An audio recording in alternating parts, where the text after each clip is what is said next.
반갑습니다. 전산회계 저자 홍선입니다. 우리 학습자님들께요. 제가 실무 모의고사 1회분하고 2회분을 같이 한번 풀어보려고 이 시간을 마련했습니다. 보니까 프로그램을 접근을 하는 방식이라든가 이런 거는 좀 알 텐데요. 그래도 좀 더 쉽게 할 수 있는 방법들이 있는지 말씀드리면 좀 도움이 되지 않을까 싶어서 이 시간을 한번 마련해 보았습니다. 자, 이제 교과서에 해당되는 부분은 교재를 갖고 계신 부분이 520페이지에 있는 실무 모의고사부터 제가 이제 1회분하고 그 다음에 실무 모의고사 2회분 이렇게 해서 같이 풀어 드릴 거고요. 요거를 참고로 해서 계속해서 문제를 풀어 가시면 좀 도움이 되지 않을까 싶습니다. 자, 이제 준비가 되셨으면 백데이터를 먼저 다운로드 받으셔야 될 텐데 이 백데이터는 예문사의 자료실에서 준비하시면 되겠습니다. 자, 이제부터 문제를 한번 풀어보도록 하겠습니다. 자, 프로그램은 2022년도로 업그레이드가 되어 있는데요. 지금 보시게 되면 지금 현재 제가 여러분들한테 보여드리기 위해서 업그레이드를 했어요. 3월 22일 걸로 업그레이드 했고요. 이제 제가 1702 삼보전자부터 시작해서 한번 해보도록 하겠습니다. 첫 번째 문제를 한번 살펴보시면 이렇게 나와 있습니다. 삼보전자, 주식회사 삼보전자 1702번은 전자제품 도소매 및 제조업을 영위하는 중소기업이고 단기 회계 기간은 2022년 1월 1일부터 2022년 12월 31일입니다. 전산세무회계 수업용 프로그램을 이용해서 다음 물음에 답을 해주십시오. 그랬어요. 일단 우리는 여기를 먼저 살펴봐야 됩니다. 그래서 문제에서 제시된 대로 2022년 1월 1일부터 12월 31일까지 회계 기간이 바뀌어져 있는 거를 우리 눈으로 확인할 수가 있었습니다. 자, 그러면 이제부터 요구하는 문제는요. 사실 요 각각 프로그램에 해당되는 부분을 보게 되면 회계 1급은 두 개의 큰 모듈로 만들어져 있습니다. 회계관리 모듈과 부가가치세 모듈 이렇게 두 가지로 되어 있는데요. 회계 모듈에 각각에 작성되어 있는 요 접근 아이콘 모듈은 어떻게 되어 있냐, 우리가 현업에서 즉 실무에서 자주 빈번히 쓰는 것들을 앞으로 빼놨고요. 뭐 1년에 한두 번 정도 본다든가 이런 것들은 뒤쪽으로 배치가 되도록 사실은 만들어져 있는데, 요거는 이제 가장 많이 저희가 쓰는 게 일반 전표 입력과 메인 매출 전표 입력이고 거래처 등록과 계정 과목 조개 등록에 해당되는 부분일 겁니다. 이 프로그램에 대해서 제가 전반적으로 설명을 드리면 좋겠지만 제가 그렇게 하지는 못하고 일단 문제 풀어가는 거를 중심으로 해서 설명을 드리도록 하겠습니다. 그래서 항상 문제가 나오는 게 기초정보에 해당되는 문제 먼저 나오고요. 여기 기초정보 관리, 정기분 재무제표 여기에서 문제가 좀 많이 나오긴 한데 1번 지금 현재 우리 삼보전자 문제는 제조원가 명세서를 보내줬습니다. 그래서 이 제조원가 명세서를 저희가 더블 클릭을 해서 살펴봐야 되겠죠. 항상 제가 오프라인에서도 우리 학생들한테 하는 말이 여러분 시험지가 정답인 거다. 지금 여러분이 갖고 있는 요 백데이터가 오류가 있으니 정답인 시험지를 가지고 수정을 해 나가면 됩니다 라고 말씀드릴 수 있겠습니다. 그래서 일단은 우리가 제조원가 명세서에 들어가서 보니까 이걸 더블 클릭하시면 이렇게 지금 나오거든요. 자, 기초 원재료 3천만 원, 그 다음에 단기 원재료 1억 500, 그 다음에 기말 원재료 600만 원 해서 원재료비는 1억 2,900 이게 맞습니다. 그래서 이상이 없고요. 두 번째 임금 3,500만 원으로 적혀 있는 게 맞고요. 복리후생비도 이상이 없고요. 전력비 이상 없습니다. 감가상각비도 이상이 없고요. 소모품비가 지금 3,100 이상 없고 차량 유지비 670, 외조 가공비 1,600만 원인데 여기 이상이 없으니까요. 살펴보시면 단기 총 제조 비용은 3억 50만 원으로 문제에서 제시된 대로 그대로 이상이 없습니다. 그런데 여기 보시게 되면 이제 여기가 금액이 틀려지는 거죠. 기초, 그러니까 전년도 지금 현재 우리가 2021년도죠.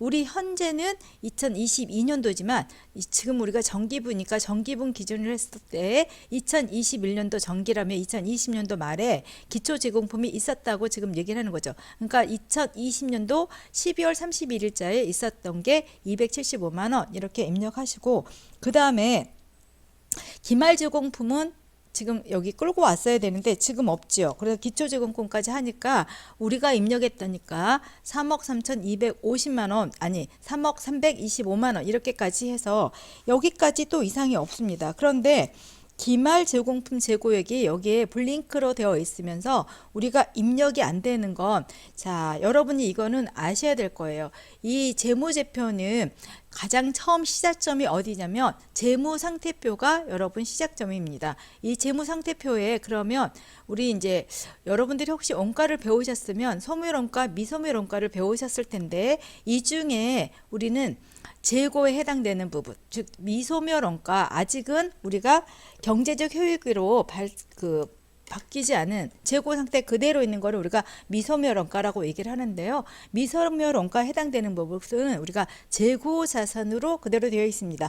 앞에 여러분들하고 아마 이 학습을 하실 때요, 조금 공부를 하시는 분들이라면 정기분 재무제표 기초정보 등록할 때 어디를 좀 이 얘기를 가지고 우리가 도움을 드릴 수가 있느냐면요, 여러분 정기분 재무상태표 입력하시는 것들 중에 보면 제가 아마 그런 설명을 조금 해놓은 게 있습니다. 그래서 그 설명에 해당되는 부분을 살짝 한번 언급해 볼 텐데, 교재 325페이지 보면 그런 내용이 좀 있습니다. 교재 325페이지에 보면 정기분 재무제표 작성은 정기분 재무상태표 입력하고, 그 다음에 정기분 원가명세서를 입력하고, 정기분 손익계산서를 입력하고, 그 다음에 네 번째 정기분 2월 2 잉여금, 그리고 마지막으로 거래처별 초기요를 하는 것이 이 재무제표 정리하는 방법이라고 설명을 드릴 수가 있겠는데요. 거기 보시게 되면 그 밑에 네모 박스 안에 기본사항 밑에요, 각 재무제표 연결 사항에 대해서 설명해 부분이 있습니다.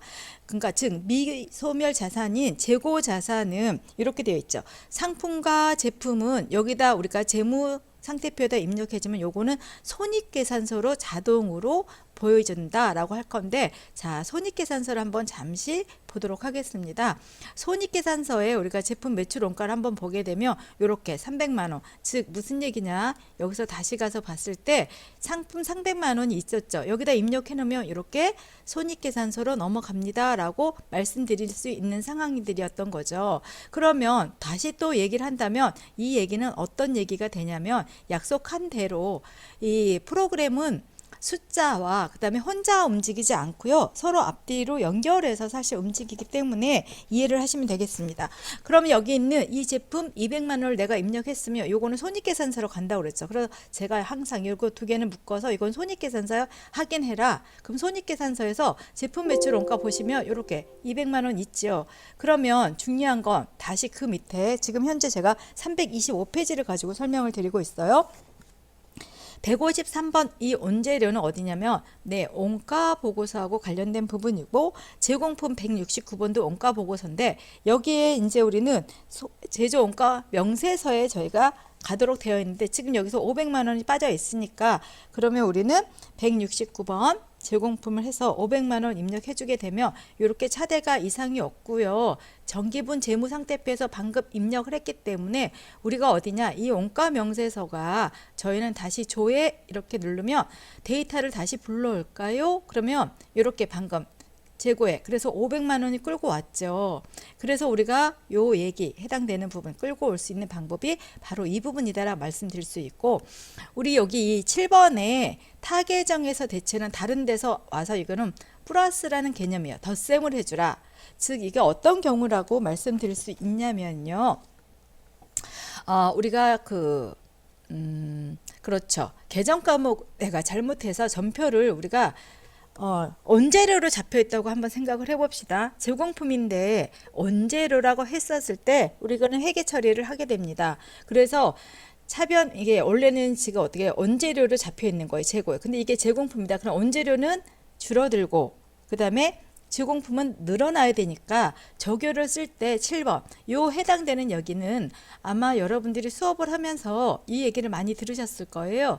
우리 재고 자산에 해당되는 부분, 제가 이거 프로그램을 전체를 다 설명을 못 드리기 때문에 조금 안타깝긴 하지만 요 잠깐만 얘기하면 방금 한번 보실게요. 자, 제공품 100 우리가 69번이라고 그랬죠. 여기 제공품에 보시게 되면 이렇게 적용가 되어 있죠. 뭐냐면 타 계정으로는 우리가 내 거에서 빼. 이거는 다른 데서로 넘겨졌으니까 마이너스. 그리고 여러분한테 자격시험에서는 이 8번을 사용하는 걸 상당히 많이 문제를 내고 있고, 현업에서는 실제로 이 9번이 타계정에서도 즉 플러스가 되는 거. 그래서 우리가 전표 입력할 때 여러분한테 자격시험 내주는 거는 요 8번에 해당되는 문제가 나옵니다. 그러니까 속성이 변화시키는 문제를 내주고 있거든요. 그러다 보니까 타계정으로는 내 걸 갖고 있었던 것을 다른 사람한테 줬으니까 이거는 마이너스 개념인 거고요. 대신에 타 계정에서는 내가 가지고 있는 게 잘못됐던 부분이니까 전표를 내가 새로 발행을 했어. 그래서 이거는 더하기를 해주는 그런 개념으로 쓸 수 있는 적용가 바로 타 계정에서와 타 계정으로라는 이 부분, 플러스 마이너스가 된다라는 부분을 이해를 해주셨으면 좋겠습니다. 우리가 이 프로그램에 대한 것들은 제가 이게 뭐 특별히 다른 설명들을 좀 드려야 되는데 문제풀이를 하다 보니까 조금 아쉽네요. 이 부분은. 그래서 여기 보니까 다시 교과서 520페이지로 다시 돌아왔습니다. 520페이지 보니까 뭐라고 되어 있냐면 이렇게 되어 있습니다. 기초 제공품 275만원 타계정에서나 타계정으로는 전혀 없습니다. 그러니까 여기는 입력할 필요가 없고 대신에 기말 재고액을 입력해서 끌고 와라 이렇게 얘기했기 때문에 아까 말씀드린 대로 우리 프로그램은 원재료와 제공품은 전기분 원가명세서 또는 다음에 우리 결산할 때도 원가명세서하고 관련된 미소멸원가 재고자산인 거고요. 대신에 상품과 제품은 손익계산서에 영향을 미치도록 되어 있어요. 그래서 재고 금액이 있다고 얘기할 수 있는 거는 바로 어디 부분이냐? 네, 말씀드리다시피 이 부분에 해당되는 부분은 바로 어떤 것이다?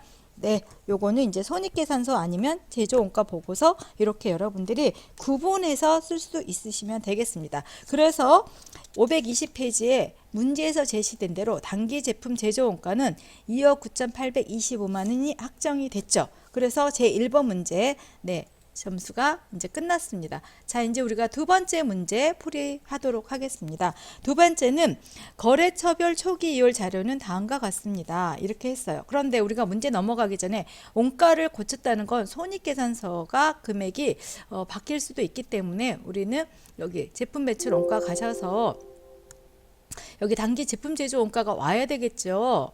자, 그래서 이거는 뭐냐면 우리가 조회 키 누르시면 자, 한번 가서 보도록 하겠습니다. 요거를 하지 않고 그냥 가시면 아니 되어요. 자, 그래서 단기 제품 제조 원가 방금 우리가 2억 9,825만 원. 요거 우리 학생지사님들이 고쳐 주시면 매출 원가는 여러분 3억 225만 원이라 확정됐습니다. 그러면 단기 순이익이 틀려지기 때문에 재무상태표도 숫자가 바뀌어졌겠죠. 그러면 재무상태표 들어가서 요 숫자가 어떻게 됐는지 우리는 차대변이 2억 9,673만 원이란 거 이걸 기억해 주고 잉여금 처분 계산서로 가서 2월 28일에 이렇게만 놔두시면 안 되고 여기가 다시 말씀드리다시피 요거 있죠. 여기 2억 9,673만 원이 여기 우리 네, 미처분 잉여금이 이 금액이 여기가 맞아줘야 되고 손익계산서를 한번 볼까요? 뭐 고민하실 거 없습니다. 정기분 손익계산서에서 방금 우리가 뭐를 했냐면 여러분 아시다시피 단기 순이익을 새로 고쳤습니다. 그쵸? 그러면 자, 손익계산서에 내 단기 순이익은 1억 1,425만 5천 원이에요. 그러면 이거를 우리가 지금 어디냐? 네, 잉여금 처분 계산서에서 1억 1,425만 5천 원이라고 하시고요. 요 금액이 어디랑 맞아 떨어져야 되냐면 여러분 단기 순이익은 방금 여기서 갖고 오시는 거고 대신에 이거에 해당되는 부분은요. 지금 우리가 단기 순이익이 아이고 죄송해요. 제가 지금 잘못 생각해서 단기 순이익이 1억 1,425만 5천 원 이렇게 손익계산서에서 갖고 왔죠. 그러면 여기 해당되는 부분이 얼마였냐면 요 금액 합계 금액을 맞추는 거는 재무상태표에 있는 요 숫자를 가지고 맞추시기 때문에 재무상태표에 2월 이익 잉여금 2억 9,673만 원에서 이 합계 금액이 이만큼 맞춰줘야 된다는 얘기죠. 그래서 2억 9,673만 원 이렇게 하게 되면 요 금액을 갖다가 우리가 맞춰줘야 되는 활동을 해줘야 돼요. 그래서 어떻게 하시냐면 여기 1억 1,425만 5천 원을 빼면 결론적으로 우리는 여기 우리 스스로가 전년도에 그러니까 여기는 2021년도 거죠. 그러니까 여기 2020년도에 1억 8,247만 5천 원이 있었겠구나 하면 방금 우리 정기분 대차 대조표에 정기분 재무상태표에 있던 요 2월 이익 잉여금 여기까지 맞추셔야지 이 문제가 맞춰지는 거예요. 이거 맞춰주시는 거 제일 힘들어 하시거든요. 근데 이거 꼭 맞춰주셔야 됩니다. 이래야지만 우리가 비교식 재무제표에서 틀려지지 않겠죠. 자, 이거 하시고 그 다음에 가셔야 될 게 방금 여기 조금 틀려졌는데 잉여금 처분계산서에서요. 제가 이걸 안 바꿔놨거든요. 2023년도로 하셔야 되는 게 맞겠습니다. 자, 이렇게 해놓으시고 그 다음에 가야 될 게 거래처별 초기요. 지금 제가 이렇게 했습니다. 원가명세서 자체를 금액을 수정했기 때문에 원가 금액이 틀려졌다는 건 손익계산서 금액이 틀려진다. 이렇게 개념 받으시고 손익계산서에서 원가를 고치니까 단기순이익이 틀려졌고요. 단기순이익이 바뀌어졌기 때문에 정기분 재무상태표에 있는 것 대차하게 차익이 있는지 없는지 확인했는데 없었어요. 여기는 맞춰줬기 때문에 우리가 해야 될 건 어디냐. 잉여금 처분 계산서 가서 요렇게 재무상태표에 있는 금액까지 맞춰놓고 이제 우리는 움직이신다 라고 생각하시면 되겠죠. 자, 그렇게 맞춰놨을 때 거래처 초기이율은 재무상태표에 있는 채권 채무하고 관련된 거고 여러분 교재에 거래처 등록과 계정과목 조교 등록 보면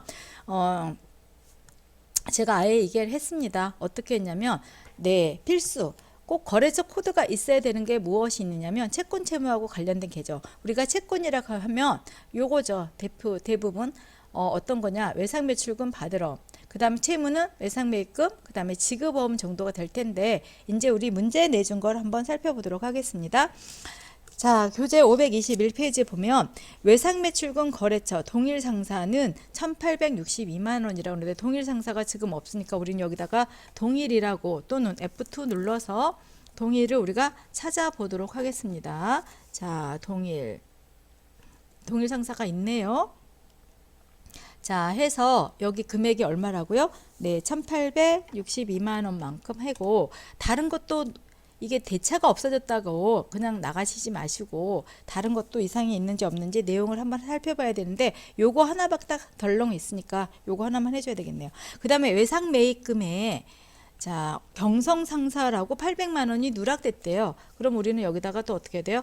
F2 눌러서 경성이라고 눌러보니까 나와요. 경성상사고 금액 800만 원 입력해라. 이렇게 찾으시면 되고 세 번째가 미지급금에 해당되는 부분이고 주식회사 실용에 해당되는 부분이니까 여기 가서 또 우리가 F2 눌러서 실용이라고 한번 하니까 실자만 눌러도 벌써 나오죠. 그래서 실용산업에 500만 원 이렇게 해서 우리가 아시다시피 항상 뭐냐면 이 계정 까먹기 전체 합계 금액이 여기 거래처별로 우리가 인명계정이라고 얘기하는 거죠. 이 인명계정과 금액을 일치시켜서 여기 차액이 망원으로 떨어지면 되게끔 되어 있습니다. 자, 이렇게 해서 두 번째 문제도 우리가 거래처별 초기이율 문제도 해결했고요. 세 번째 보시면 미지급 회사는 새로운 계정 과목 그래서 이거는 계정 과목 적용 등록에 들어가서 문제를 고쳐주시라 이렇게 얘기를 했죠. 그럼 우리는 고쳐보겠습니다. 그래서 여기 보면 특정 현금과 예금 계정 과목 안에 뭐라고 하랬냐면요.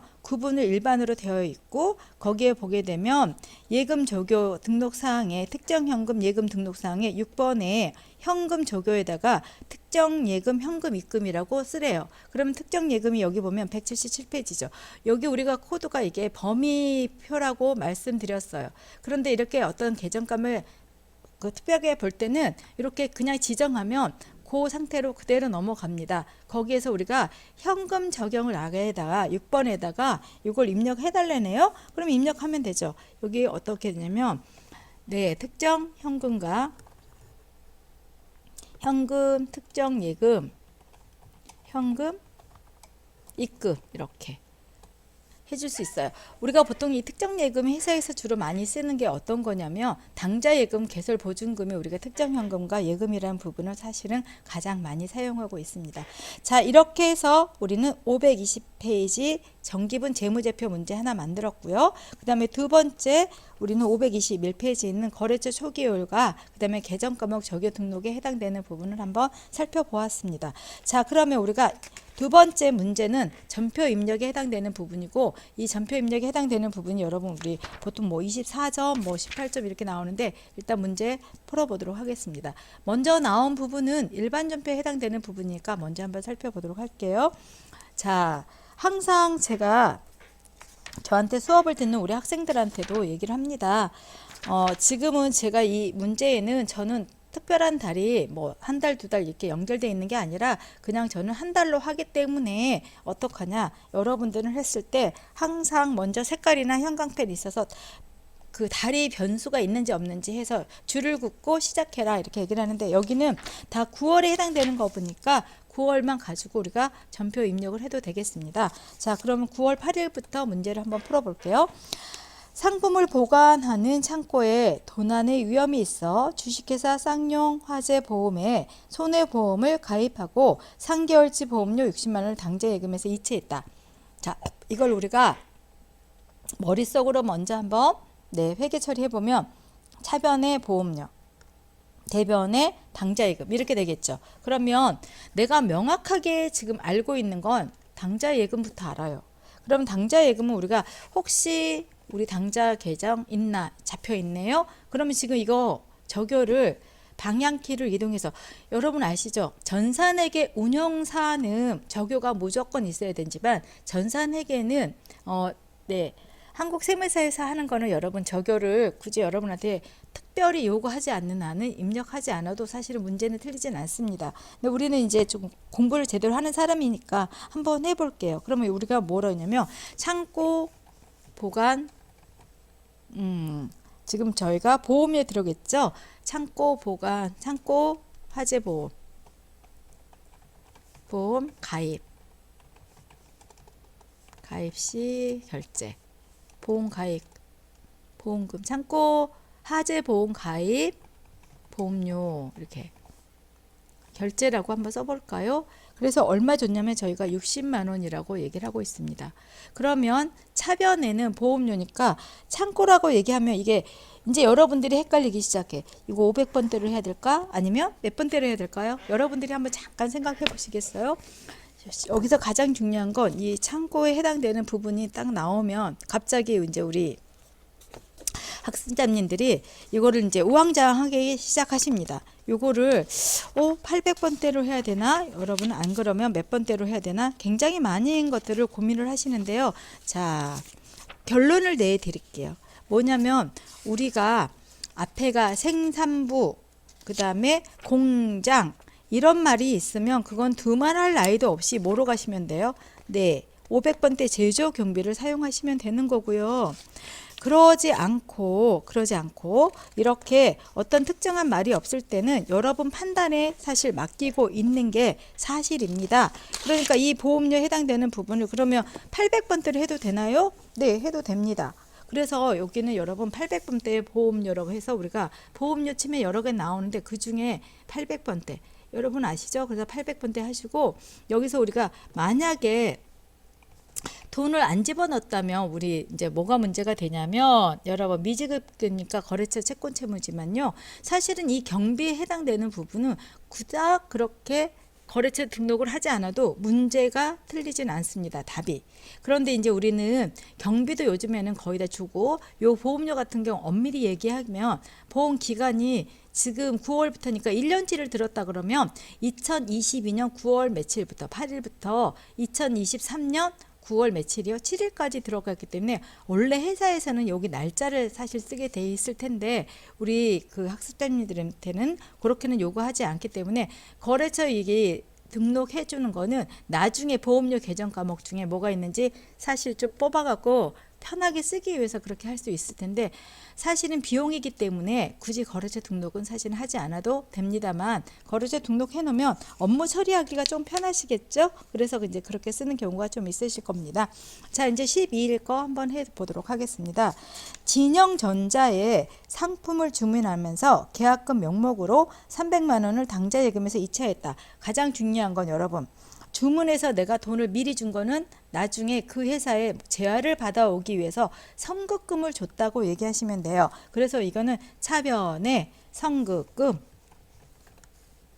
그런데 우리 선급금은 채권 채무하고 관련된 계정 과목이기 때문에 무조건 거래처가 있어야 됩니다. 그래서 여기 두 글자를 쳐서 진영 이렇게 찾으시면 되고, 이건 지금 우리가 뭐였냐면 선급금에 대한 부분이죠. 그래서 뭐를 하냐면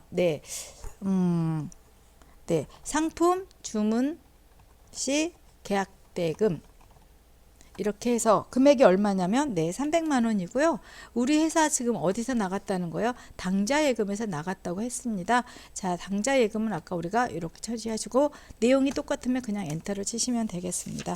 문제 풀어가는 것 자체는 어렵진 않습니다. 자, 이제 17일자 해보도록 하겠습니다. 17일 거 한번 보시면 기름 상사로부터 생산부에서 착용할 유니폼을 한 벌 구입하고 대금 24만 원은 당사 어음을 발행했다. 여러분, 이 3번 문제는 가장 중요한 게요. 우리가 어음을 줬다고 하더라도 우리 회사의 매출, 판매 활동하고 관련된 우리 회사 재고 자산이라든가 매출하고 관련된 부분은 어음으로 회계 처리를 하는 것이지만, 그러지 않고 이렇게 비용을 처리할 때는 어음을 발행해서 줬다고 하더라도 이거는 지급어음이라는 계정 과목을 쓰는 게 아니라 그냥 만기일까지 미지급금을 쓰는 것입니다. 자, 그래서 일단 차변에 여기는 생산부에서 활동, 아까 말씀드렸죠. 생산부, 공장 이렇게 얘기를 하면 무조건 500번대 써라. 관리부, 영업부, 경리부, 임원 이렇게 얘기하면 판매비와 일반 관리비, 관리직 직원이니까 800번대 쓰는데 여기는 지금 우리가 생산부니까 당연히 500번대 써야 되겠죠. 직원들이 입을 거니까 복리라고 치면 500번대 나올 거고요. 자, 여기서는 우리가 어디냐? 기름 상사라고 했습니다. 있는지 찾아볼게요. 있네요. 그러면 이거는 뭐냐면요. 직원 유니폼이죠. 자, 그러면 우리는 직원용 유니폼 구입 이렇게 하면 되고요. 금액은 24만 원입니다.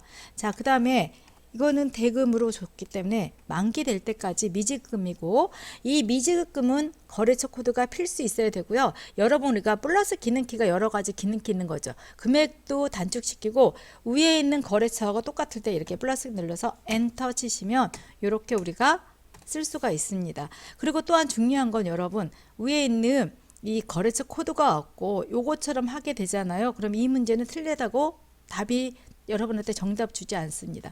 항상 어떻게 되냐면 이 미지급금은 채권 채무 계정 과목이기 때문에 무조건 거래처 등록이 있으셔야 된다는 거죠. 그래서 무조건 이렇게 코드가 있으셔야지 되는 거죠. 자, 이제 20일 것도 하도록 하겠습니다.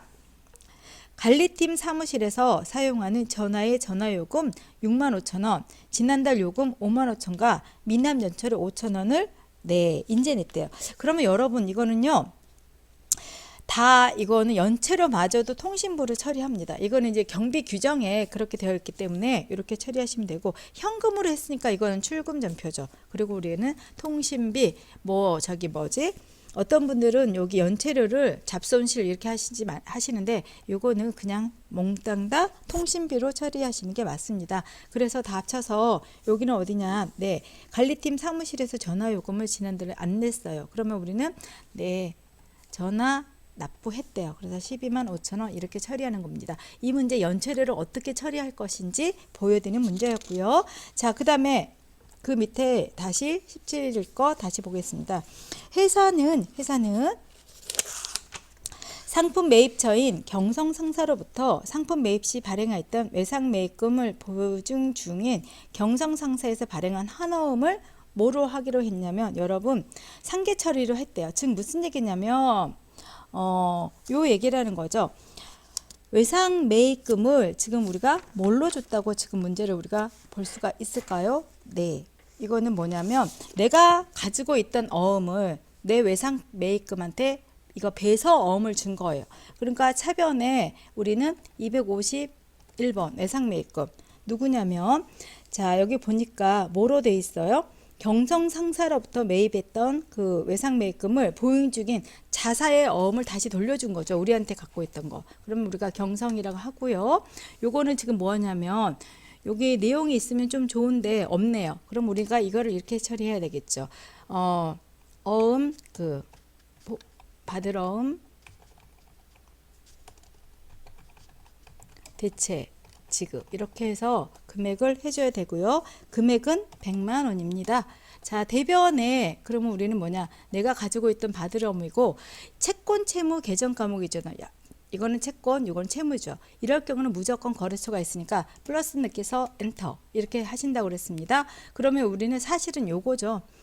외상매입금 배소 양도 결제했다는 이 말이 맞을 수도 있어요. 그래서 이렇게 처리해줘도 되겠습니다. 자, 그 다음에 19일 거 같이 보도록 하겠습니다. 7월 22일 영업사원 박민영이 인출해간 40만 원의 가지급 중 25만 원은 출장비고 나머지 10만 원은 현금으로 달아받고 영수증을 못 갖고 온 거 있는데 자기는 확실히 업무였다 이렇게 얘기를 해요. 그러면 가장 중요한 건 우리가 대변이죠. 그리고 사실은 그 업무를 할 때 보면 이렇게 됐을 경우는 여러분 받으럼 지금 현재 우리가 몇 월 달이냐면 9월이죠. 9월에 해당되는 부분 가서 가지급금이라는 계정 과목을 더블 클릭하면 지금 우리가 어떻게 얘기했냐면 7월 22일이니까 이렇게 내려가서 여기 있죠. 박민영 40만 원 잡혀 있죠. 가지급금. 이렇게 사실은 장부를 보면서 사실은 회계 처리하시는 게 옳으신 방법이에요. 자, 그래서 우리가 일반 전표 입력에 들어가서 대변에 가지급금 그 다음에 박민영을 혹시 우리가 거래처 등록을 했는지 보니까 살펴보니까 해놨어요. 그러면 이거는 뭐냐면요. 자 출장 업무 출장 시 업무 가불금 정리 이렇게 합니다. 회사에서 그렇게 하죠. 그래서 40만 원. 자 그 다음에 차변에 출장비에서 그러니까 우리가 여비 교통비 할 수가 있고 박민영이 영업사원이니까 800번대 앞에서 누누이 말씀드렸어요. 그래서 이렇게 처리하고요. 그 다음에 출장비는 25만 원이래요. 그래서 이걸 엔터를 치시고요. 자 이거는 교통비 출장 여비 이렇게 해서 25만 원이고 그 다음에 회사에다가 내가 쓰고 이만큼 했어. 그리고 이렇게 가지고 들어오고 내용은 이거죠. 가지금 중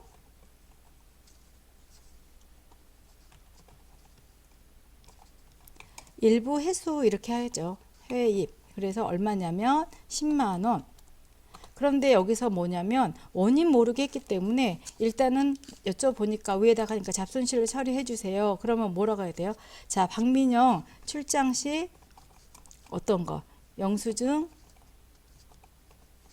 대체 불능분 이렇게 그래서 이렇게 처리해 주면 되겠죠. 자, 이렇게 해서 여러분 일반 전표 입력이 끝났습니다. 이제 우리가 해야 될 거는 매입 매출 전표 입력에 해당되는 부분이고요. 매입 매출 전표는 우리가 부가세 세금 계산서하고 관련된 부분인 거 우리 학원 그 학습자님들이 아실 거예요. 그래서 네, 매입 매출 전표 입력을 또 한번 해보도록 할 건데 거기 입력 시 유의사항이라고 나온 게 있어요. 그래서 적요의 입력은 생략하고 채권 채무에 관련된 거래는 별도의 요구 없는 한 기등록되어 있는 거래처 코드를 선택하는 방법으로 해라. 그러니까 거래처 코드 채권 채무는 무조건 있어야 된다. 그 다음에 제조 경비 즉 공장 해당되는 부분은 500번대 쓰고 나머지 관리비는 800번 쓰고 타계정으로 대체 우리가 정기분 그 재무제표 입력할 때 타계정으로와 타계정에서에 대한 부분이 굉장히 중요하다라고 말씀드렸던 거 기억나시죠? 그러니까 무조건 있어야 되고 계정 과목은 되도록이면 네가 새로 만들지 말고 그 주어진 즉 여기 있는 이 코드 범위 내에서 알맞는 걸 쓰면 돼 라는 얘기를 했습니다. 자, 그래서 이제 매입 매출 전표 입력으로 들어갈게요. 매입 매출 쪽에서 가장 중요한 거는 이렇게 상단과 하단이 구분되어 있는데요. 요 상단은 우리가 무엇이냐면요. 요거는 우리가 세금계산서 한 장이에요. 요 한 줄은 세금계산서 한 줄이고요.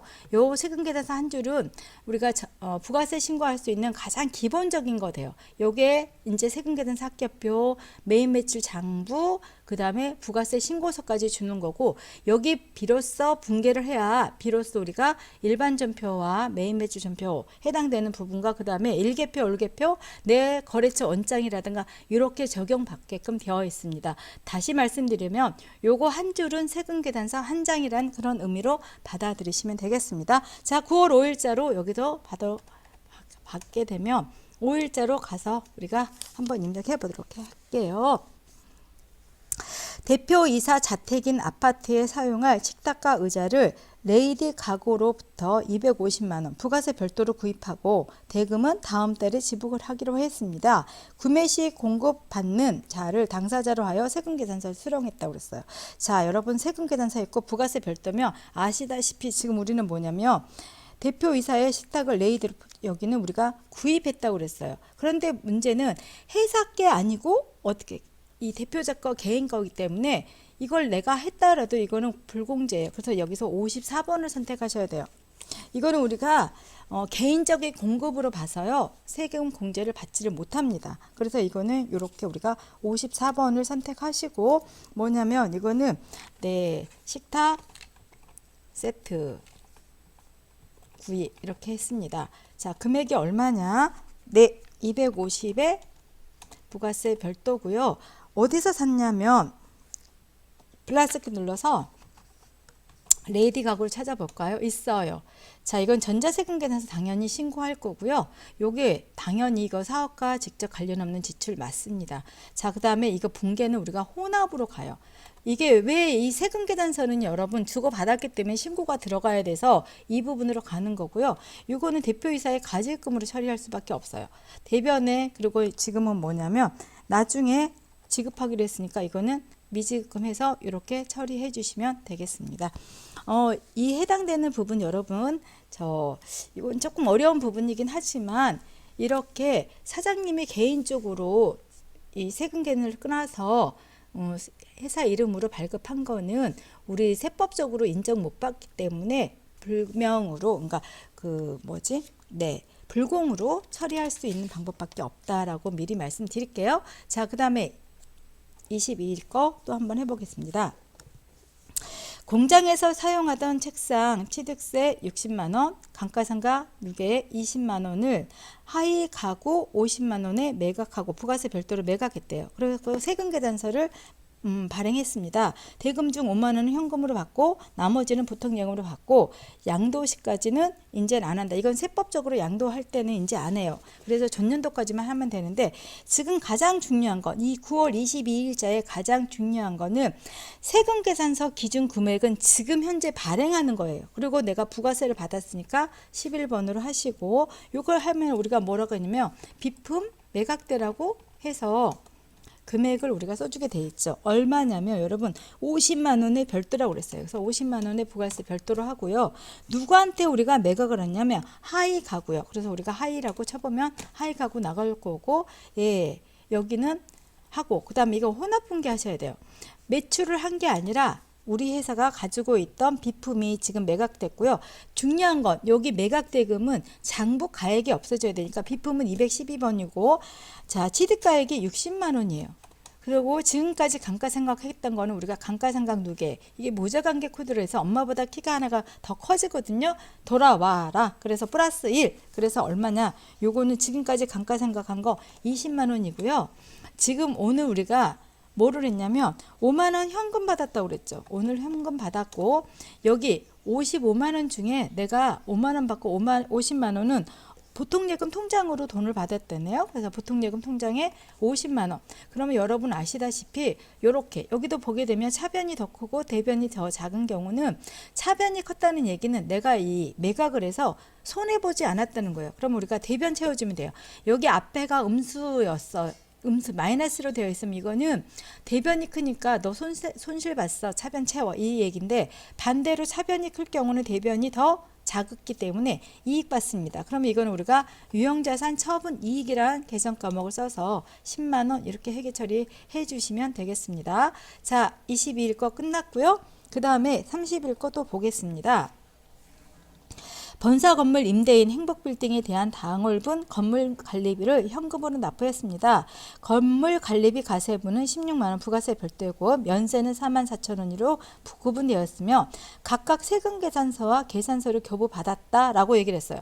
이 얘기는 뭐냐면 가세는 세금 계산서로 네가 받은 걸 처리하고 면세는 면세에 해당되는 부분이니까 따로따로 요 부가세 세무 유용 코드를 가지고 처리하라 이 뜻이에요. 그럼 30일에 해당되는 것 중에 먼저 우리가 관리비 해당하는 거는 837번 하려니까 내가 지금 돈을 준 거죠. 내가 발행한 게 아니에요.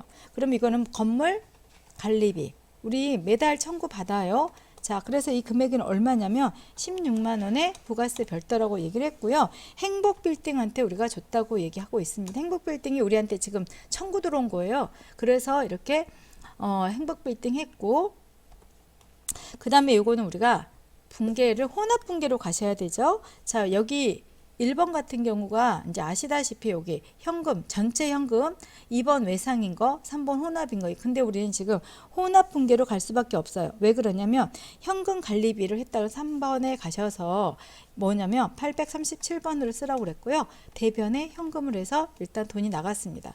같은 날 우리는 면세에 해당되는 부분을 우리가 계산서 받았으니까 53번을 선택하시고 뭐를 하셔야 되냐면 이 부분에 해당되는 부분은 우리가 면세에 해당되는 뭐가 있어요?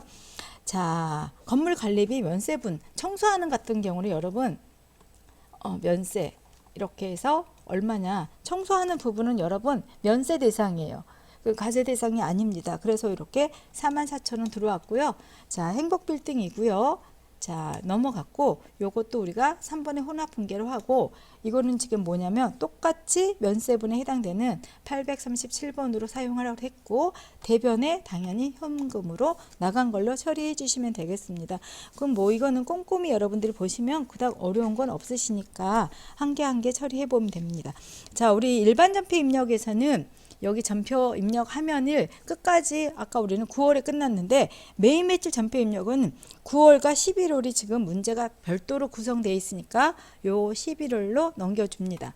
자, 그래서 여기 보시면 주식회사 강명에서 원재료 880만 원을 구입하고 신용카드로 줬다. 세금 계산서는 수령 안 했다. 그러니까 뭐냐면 이거는 카드 관련 부분이니까 중요한 건 우리가 날짜 10일을 하고 여기서는 세금 계산서가 여러분 세금 계산서하고 카드가 동시에 거래가 됐으면 세금 계산서가 1등입니다. 그래서 세금 계산서를 처리했어야 되는 건데 그러지 않았기 때문에 우리는 이걸 어떻게 해야 되냐?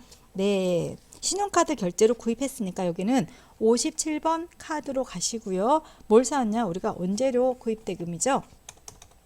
금액은 여러분 부가가치세 포함이기 때문에 우리 요거는 제가 여러분들하고 조금 좀 안타깝긴 한데 제가 이게 조금 우리 저한테 수업을 받는 사람들은 제가 요거 제일 굉장히 많이 설명해 주는 거거든요.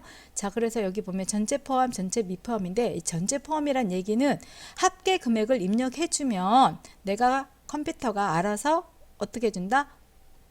부가세하고 공급가액 나눠줄게. 그러니까 카드니까 이거는 합계 금액으로 해야 되겠죠. 카드를 우리가 방금 그렇게 나와 있기 때문에 우리는 얼마냐? 880만 원을 입력해주면 80만 원에 800 이렇게 별도로 자기가 프로그램 안에서 나눠준다는 거죠. 자, 우리는 광명에서 사왔습니다. 거래처는 광명에서 사왔고요. 신용카드사가 어디였냐? 국민카드사고요. 자, 그러면 여기서 중요한 거 분계를 4번으로 하셔야 돼요. 자, 그러면 국민카드사하고 여기 원재료 이렇게 사왔다고 했을 때 요 회계 처리가 올바른 것입니다. 자, 그 다음에 19일 거 보도록 하겠습니다. 19일 거요. 대금은 10월 20일 선수금을 제하고 다음 달 받기로 하고 주식회사 현사의 제품 1000개 1200원을 판매를 하고 세금 계산 발행했다라고 그랬어요. 자, 여기서는 머리 복잡하게 생각할 거 없어요. 일단 판매했고 부가세가 우리는 별도로 돼 있으니까 11번. 그 다음에 우리가 판 거는요. 제품하고 수량하고 일단 단가를 입력해주면 자동으로 계산해 줄게 여러분들이 볼 거예요. 우리가 지금 어디냐면 여기는 여러분 현서에다가 팔았다고 그랬습니다. 자, 그러면 우리는 어떻게 해야 되냐? 이거 그대로 가고 여기서 문제가 이제 뭐냐? 선수금이 있다고 했어요. 그러면 일단 혼합분계로 갑니다. 제품 매출 간 거 맞고요. 차변에 일단 선수금 네, 처리해서 회계 처리해 놓고 132만 원 아니고 금액이 얼마인지 모르는데요. 여러분이 이럴 때 우리가 해줘야 될 부분은 다른 부분이 아니고요. 여러분 가장 중요한 거 우리가 알아야 되는 부분은요. 여기 학계전익산표를 상당히 많이 사용하세요. 그런 다음에 어떻게 하시냐면 지금 현재 내가 입력하는 달을 가지고 조회를 하시면 선수금이라는 계정 과목을 내가 미리 물건 떼금 받았죠. 더블 클릭 싹 하시고 선수금이 뭐라고 얘기했냐면 10월 20일 날 받은 거 빼래요 그랬어요. 자, 10월 20일 현서에 우리가 100만 원 받았네요. 이렇게 처리를 할 수 있게끔 프로그램을 열심히 볼 수 있는 방법들을 조금은 생각해 주셔야 됩니다. 그래서 우리는 뭐냐면 여기 선수금 100만 원이고 나머지는 뭐라고 그랬냐면요. 하고 다음 달에 받기로 했대요. 차변에. 그래서 이거는 외상 매출금이 되는 거죠. 그래서 이렇게 처리해 주시면 되겠습니다. 지금 이게 사례별로 좀 여러 가지 문제 형태를 하기 때문에 학습자님들이 이거 수업 공부를 하시는 자격증 따겠다고 준비하시는 학습자님들은요 정말 중요한 게 무엇이냐면 문제를 좀 다양하게 많이 풀어봐야 된다는 거예요. 그래서 이렇게 문제 풀어보시고 이제 오류가 나왔는데요. 오류에 해당되는 거는 메인 매출 전표 입력이 오류인데 11월 달에 잘못된 거래요. 그러면 우리가 요거 이제 문제를 하나씩 보도록 하겠습니다. 11월 3일 소리통으로부터 영업부 직원의 체육대회와 관련하여 구매한 경품 300만 원을 부가가치세 별도로 수취했는데 이걸 불공으로 회계 처리되어 있으니까 요거는 직원용이니까 이건 받을 수 있다. 그러니까 여기 불공이 아니라 일단 뭐로 해야 된다고요? 그 다음에 거래도 여기 접대비로 되어 있는데 이게 지금 잘못됐죠. 그래서 어떻게 했냐 이거는 51번 가세로 바뀌고요. 자, 분계도 우리가 뭘로 해줘야 되냐면 뭐냐면 현금으로 지급했죠. 일단 현금으로 갑시다. 근데 이게 언제료가 아니라 네, 이거는 영업부 직원들이니까 811번에 복리희생비 이렇게 바꿔주시면 되겠죠. 자, 그 다음에 15일 거 가서 보도록 하겠습니다. 제가 좀 빨리빨리 지나가더라도 이 학습하시는 분들은 제가 이게 시간 관계상 너무 많이 이게 지금 찍어버리면 안 되기 때문에 그렇거든요. 그래서 이렇게 눌러놓고 보시면 되겠습니다. 15일 거 보도록 하겠습니다. 태양산업개발에 제품 현금 매출과 관련돼서 발행한 세금 계산 660만 원을 분계사항과 거래처 등록을 입력하지 않고 그러니까 거래 내역을 누락시켰대요. 그러니까 너 입력하라는 거죠. 그러면 우리는 뭐냐면 세금 계산서 부가세 별도 그러니까 11번. 매출하고 관련된 거라고 그랬어요. 자, 그러면 우리는 뭐냐면 현금 매출이니까 매출 그냥 제가 했고요. 금액은 지금 우리가 얼마냐 보니까 600만 원에 부가세 별도라고 얘기를 했습니다. 자, 어디냐 신규 거래처 등록 여러분 여기서 플러스 키를 누르고요. 자, 태양산업개발이라고 되어 있습니다. 하고 이거 몇 번이라고 그랬냐면 그 밑에 보니까 183번 쓰라고 그러니까 여러분 이거 183일이고 요거 수정 탭키 눌러서 사업자 등록번호랑 입력을 하시는 거죠. 10624에 32150 이렇게 하시고 주민등록번호 아니고 대표자 이름 같아. 자, 박둘선 업대 종목 나왔죠. 건설하고 그 다음에 주택입니다. 자, 주소는 여러분 다이얼로그 이용하십니다. 자, 다이얼로그 이용해서 동막로 몇 길이냐면 여러분 14길로 되어 있습니다. 이렇게 선택하시면 요거네요. 그렇게 되면 이렇게 표시해 줄 거고 우리는 이제 등록이 끝났으니까 끝까지 엔터 치시면 거래처 등록이 끝났고요. 전자세금 계산서 맞고 중요한 건 뭐라고 그랬냐면 현금 매출과 관련됐으니까 여기 현금하고 1번이죠. 그래서 자동으로 회계 처리할 수 있는 것입니다. 자, 이렇게 해서 여러분 오류 해당되는 부분 누적까지 해당되는 부분이 끝나면 그 다음에 이제 우리한테 오는 건 무엇이 오느냐면 결산 정리하라요. 사실 결산 정리에 해당되는 부분은 우리가 이제 뭐가 있느냐면 이게 있습니다.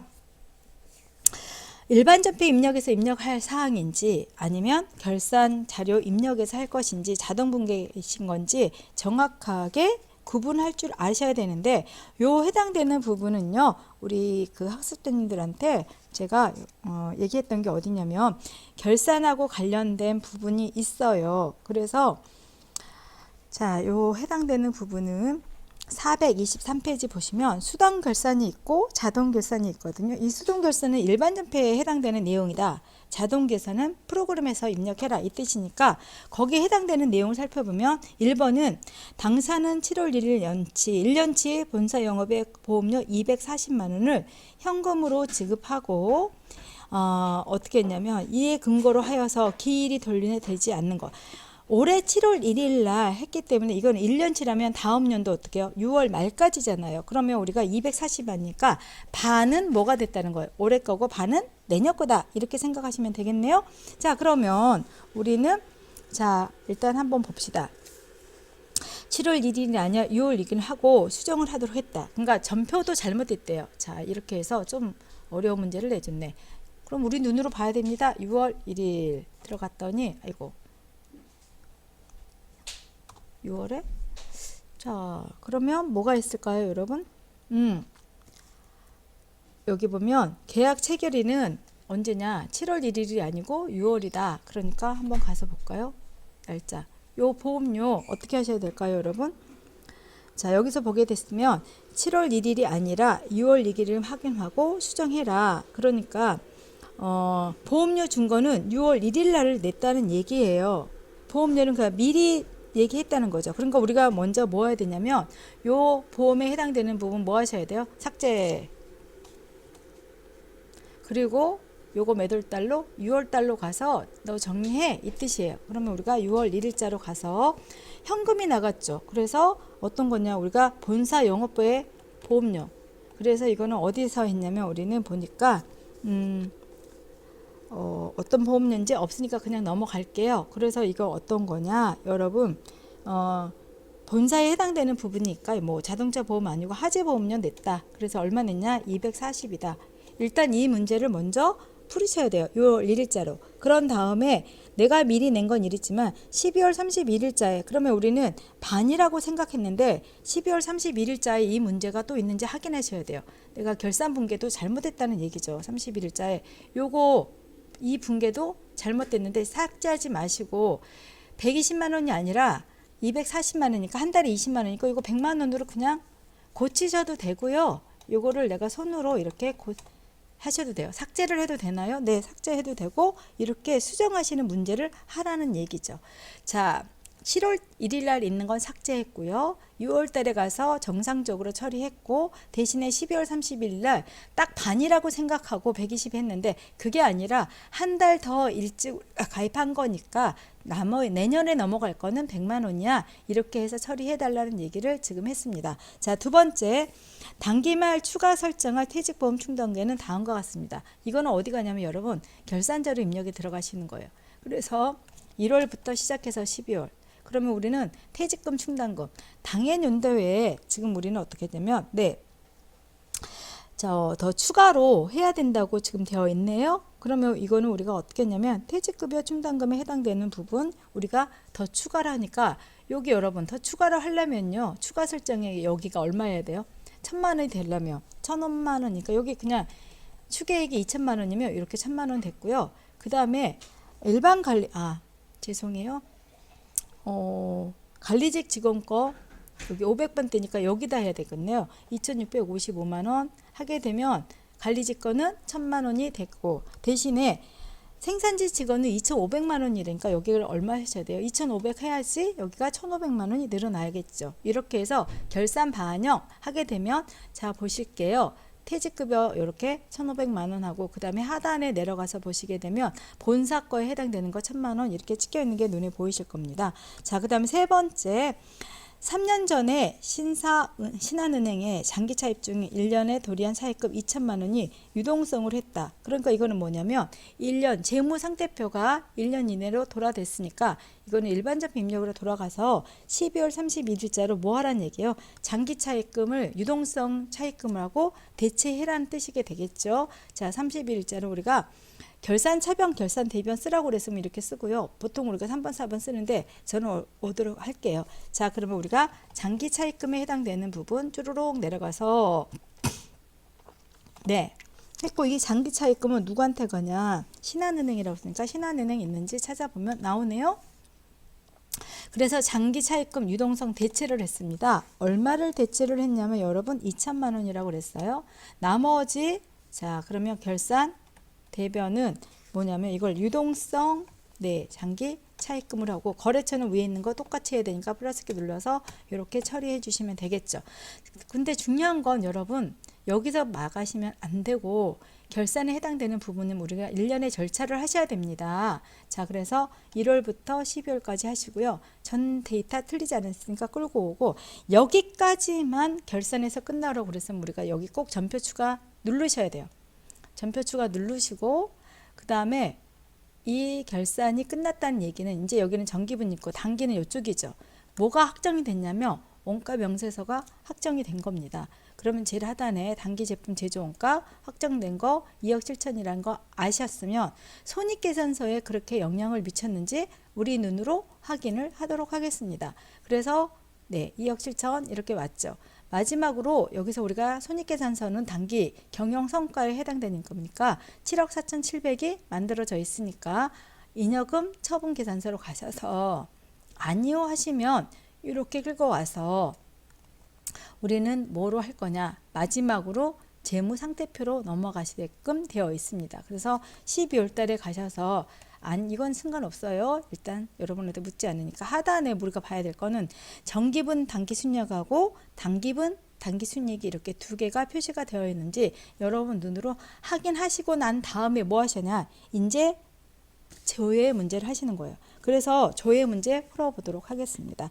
6번 4월에서 6월 동안 발생된 세금 계산서가 매입 매출 거래처 중 매입과 매출 거래처 동시가 발행된 거 어디냐? 그럼 여러분 부가가치세 가시고 세금 계산서 가십니다. 세금 계산서 합계표. 근데 4월에서 그러니까 1기 확정인 거죠. 그럼 4월하고 6월 하고 자 정기 신고하시고 매출에서 전체를 다 보세요. 그러면 일단 여러분 이게 사실은 여기 보면 캡처가 딱 있죠. 네. 이렇게 하게 되면 여러분 캡처가 딱 떠지잖아요. 요거를 한쪽에다 딱 이렇게 미루세요. 그 다음에 이번에는 매입을 보셔서 조회를 하시고 전체 데이터를 싹 보시면 방금 여기 우리가 했던 요 업체하고 똑같은 게 있는지 없는지 우리가 확인해서 보면 어느 업체인지 우리가 봅니까? 자, 레이디, 삼성, 인강 뭐 이렇게 쭉 따져보니까 결국은 어디께 지금 똑같냐면요. 여러분 답이 지금 뭐로 나왔죠? 여러분 찾아보니까 네 경남 가구가 양쪽이 다 있죠. 그래서 경남 가구에 해당되는 거는 자 여기 화면 한번 보실게요. 여기 있잖아요. 여기 경남 가구 이거 매입에도 경남 가구가 있고 매출에도 경남 가구가 있습니다. 그래서 매입과 매출 동시에 발생한 거는 각각 얼마냐? 그래서 이렇게 합니다. 자 매출 경남 가구 자, 3장에 5,760만 원 쓰시는 거고요. 그 다음에 두 번째는 우리가 어떤 거냐. 매입에 해당되는 경남 가구는 네, 한 장이고 2,120만 원 이렇게 사용하시면 되겠습니다. 여러분이 보는 게 이렇게 보신다는 거예요. 그래서 여기 캡처 이 부분을 좀 쓰셔서 보시면 좀 편하다. 이렇게 화면 캡처한 거 보여드렸고요. 두 번째, 3월에 발생된 판매비와 관리분 얼마니까 이거는 월이로 가면 여기 일개표, 월개표 가면 되니까 월개표로 가십니다. 월개표로 가서 3월에 발생된 거니까 3월에서 3월. 월을 물어보시면 이렇게 오시고요. 밑으로 쭉 내려가서 일반 관리비가 얼마냐. 이건 전체 금액이니까 761만 7천 원 이렇게 답을 하시면 되는 거겠죠. 761만 7천 원. 자, 세 번째. 당해 1월부터 6월까지 발행된 지급원 금액은 얼마냐. 이건 여러분 묻지도 말고 따지지 말고 여러 군데 갈 수 있거든요. 첫 번째. 총계정 원짝에 갈 수도 있고 그 다음에 계정별 원자도 갈 수도 있고 그 다음에 또 우리가 갈 수 있는 게 어디냐면 네 학계장의 시산표도 갈 수가 있어요.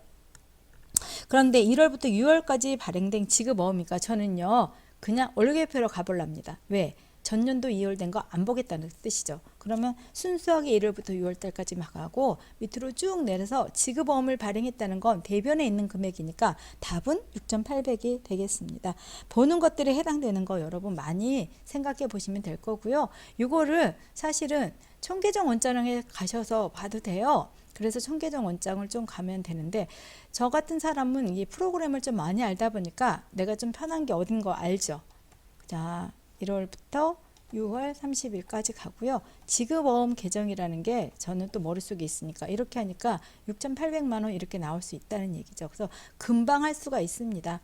자, 이렇게 찾았고요. 마지막 하나, 단기 중 현금 배당금의 발생액은 얼마냐? 요거는 여러분 단기 중 현금 학기 전에 시산표에서요. 현금으로 줬는데 배당했는데 아직 안 줬다. 그러면 그걸 우리가 미지급 배당이라고 얘기할 수 있는 거죠. 12월 31일자로 가셔서 자, 부채 계정에 가셔서 미지급 배당금 있으니까 이거 답이 500만 원 이렇게 잡으시면 되겠습니다. 자, 학습자님들과 제가 이렇게 막 정신없이 하다 보니까 네, 제1회 모의고사가 다 끝났습니다. 자, 수고하셨고요. 또다시 제가 또 한 차례를 가지고 와서 우리 학습자님들과 다시 또 학습하도록 하겠습니다. 수고하셨고요. 잠시 쉬었다 다시 뵙도록 하겠습니다.